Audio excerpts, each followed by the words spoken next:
这个飞轮是我新买的这个飞轮。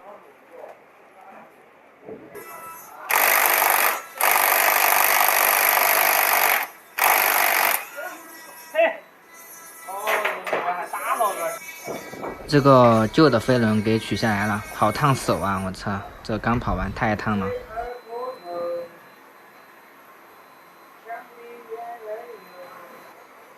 然后现在是把新的小飞轮给换上。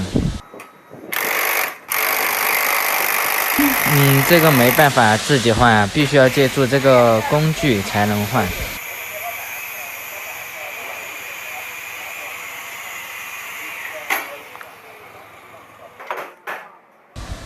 这个腐蚀的还不算严重，还算比较干净吧。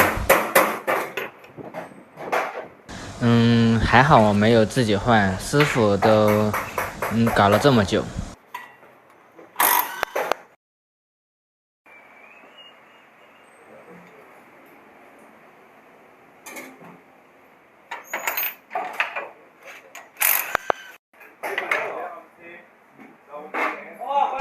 这个新的大齿轮已经给装上去了，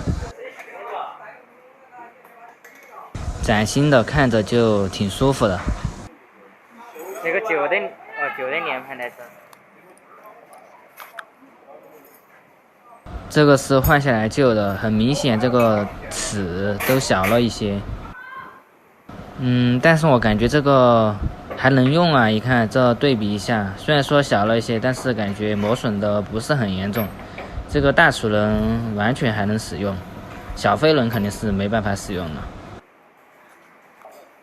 然后现在就是要把这个旧的链条给截开，这个工具只有修车师傅才会有。啥车票啊？师傅说我这个链条都生锈了，非常难截开，师傅都搞了很久才把它弄开。200多单嘞。然后现在把真猴的新链条给拿出来，给大家近距离观察一下这个真猴的链条，感觉还不错。这里是使用一根扎带，然后把旧的和新的连接起来，然后直接给带过去。然后最后就是把这个链条给结尾处给连接起来，然后3件套就这样换好了。其实这确实挺麻烦的，最好是叫师傅换。来嘛，去练天嘛，专业的。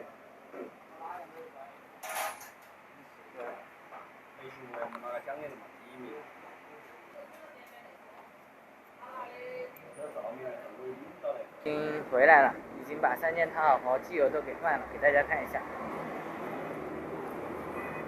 这是新换的那个黄金链条啊，外观看着还不错。完全没有声音了，已经，听着就是舒服，完全没声了。新换的链盘，然后空气滤芯也是新换的，好像把这个油箱给抬起来了。哎，这里怎么感觉没有上好啊？我去，都松开了，果然没有上好，按进去了。